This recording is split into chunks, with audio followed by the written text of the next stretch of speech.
Well, it's a real challenge for our country today to ensure accessibility of healthcare and medicines to every citizen of the country.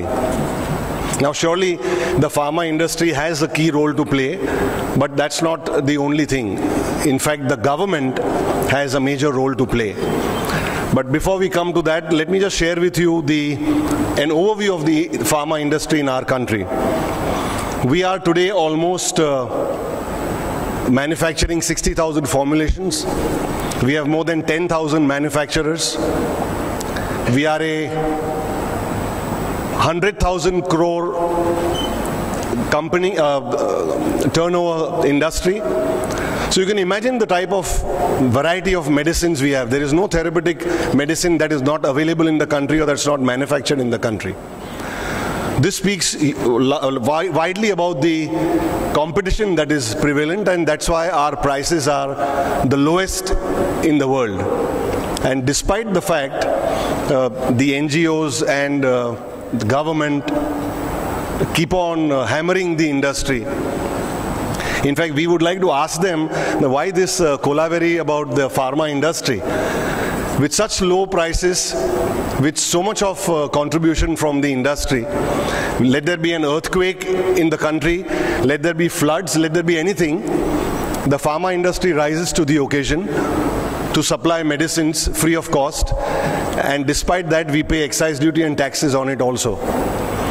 We have been requesting the government to abolish excise and taxes, at least on the free medicines that we give, but it's a deaf ear that is turned. I was just talking to Amit a few minutes ago. If you listen to the finance minister about the budget that the country comes out with, there has never been a mention of the pharma industry, at least for the last 5 years. So we don't know what sort of interest the government also has in the pharma industry, except for battering us and wanting us to reduce our prices. Whilst we agree to provide subsidized medicines, even at no cost, forget giving discounts, but no cost, does the government have the infrastructure?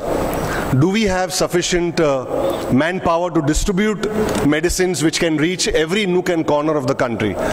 Do we have the roads? Do we have the stockists? Do we have the dispensaries? Do we have the doctors to dispense that medicines? This is something that we need to look at.